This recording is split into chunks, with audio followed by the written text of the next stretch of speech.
আসসালামু আলাইকুম, welcome back to my channel Tamanna's cooking. আজকে আমি আপনাদের সাথে শেয়ার করব কিভাবে অল্প খরচে দুর্দান্ত স্বাদের মুরগির রোস্ট রান্না করবেন।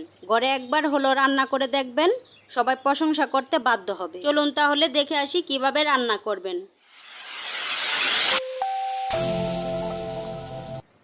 রোস্ট রান্না করার জন্য এখানে আমি ব্রয়লার মুরগি নিয়ে নিয়েছি 2.5 কেজি এবং মুরগির প্রতিটা পিস আমি মাঝখান থেকে 2 টুকরা করে কেটে পরিষ্কার করে মুরগিটা ধুয়ে নিয়েছি।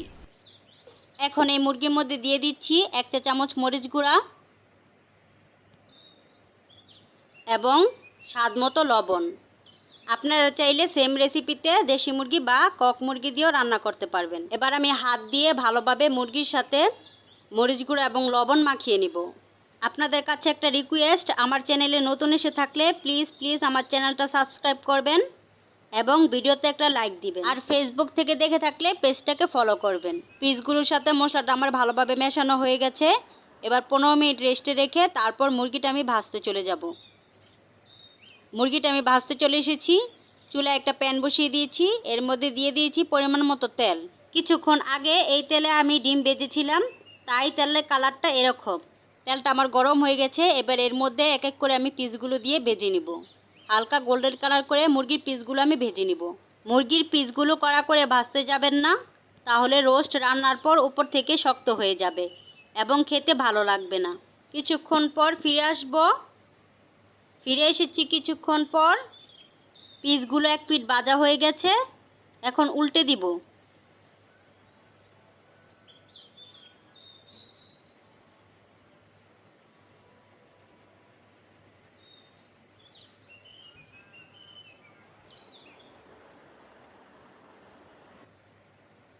দেখেই বুঝতে পারছেন পিসগুলো কেমন কালার করে ভেজে নিয়েছি। অপর পিঠও আমি এমন কালার করে ভেজে নিব। ফিরে আসবো আরও কিছুক্ষণ পর ফিরে এসেছি। মুরগির পিসগুলো ভাজা হয়ে গেছে, এখন চুলা থেকে নামিয়ে নিব।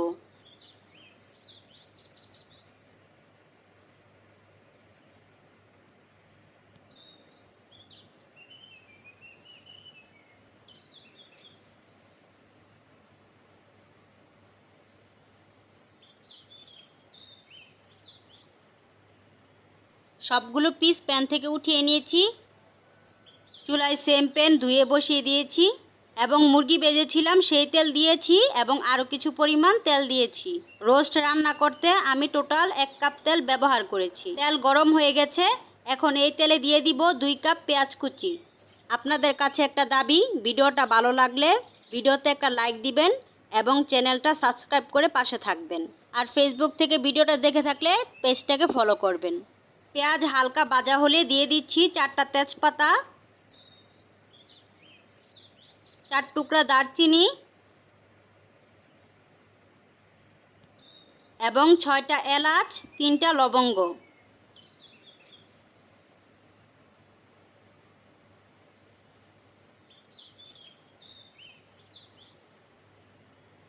পেঁয়াজে কিছুটা বেরেস্তার কালার আসলে এর মধ্যে দিয়ে দিচ্ছি 3 টেবিল চামচ আদা রসুন বাটা। আদা রসুন বাটা তেলের মধ্যে ভালোভাবে ভেজে নেব যাতে আদা রসুনের কাঁচা গন্ধ চলে যায়।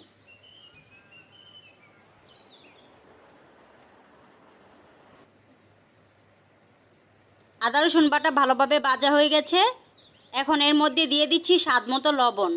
মুরগি ভাজার সময় লবণ ব্যবহার করেছি, তাই সেটা বুঝে লবণ ব্যবহার করবেন। দিয়ে দিচ্ছি 1/3 কাপ চীনাবাদাম বাটা। আপনারা চাইলে কাজু বাদাম বা কাঠবাদাম বাটা ব্যবহার করতে পারেন। আরও দিয়ে দিচ্ছি 1/3 কাপ টক দই। এবার আবারও আমি চীনাবাদাম বাটা এবং টক দই কষিয়ে নিব। টক দই বানানো খুব সহজ। এই ভিডিওর ইন্ড স্ক্রিনে টক দই রেসিপির ভিডিও আসবে, সেই ভিডিওর উপর ক্লিক করে আপনারা চাইলে টক দইয়ের রেসিপি দেখে নিতে পারেন।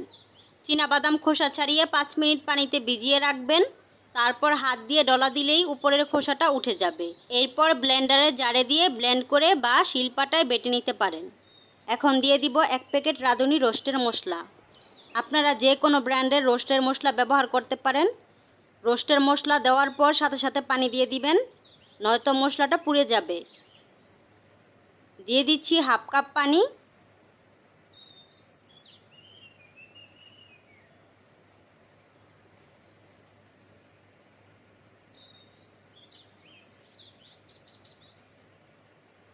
এখন মশলাটা ভালোভাবে কষিয়ে নেব যতক্ষণ না মশলাটার উপর তেল ভেসে ওঠে। মশলাটা ভালোভাবে কষানো হয়ে গেছে, মশলার উপরে তেল ভেসে উঠেছে। এখন দিয়ে দিব আগে থেকে ভেজে রাখা চিকেন দিয়ে আমি 5-6 মিনিট কষিয়ে নেব।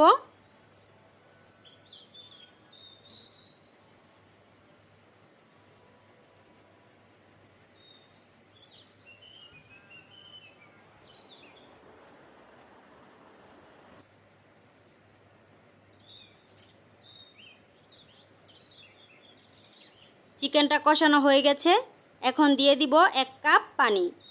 আপনারা চাইলে পানির পরিবর্তে দুধ ব্যবহার করতে পারেন। এবার চুলার জাল মিডিয়াম হাইতে রেখে ঢাকনা দিয়ে রান্না করে নেব।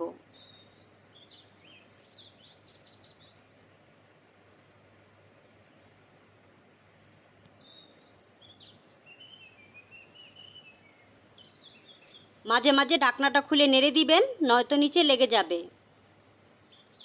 ফিরে এসেছি কিছুক্ষণ পর, ঝোলটা অনেকটা ঘন হয়ে গেছে, চিকেন রোস্টটা প্রায় রান্না হয়ে গেছে। ঢাকনা খুলে আমি মাঝে মাঝে নেড়ে দিয়েছিলাম। এখন 7-8টা কাঁচামরিচ দিয়ে 5 মিনিট পর চুলা থেকে নামিয়ে নিব।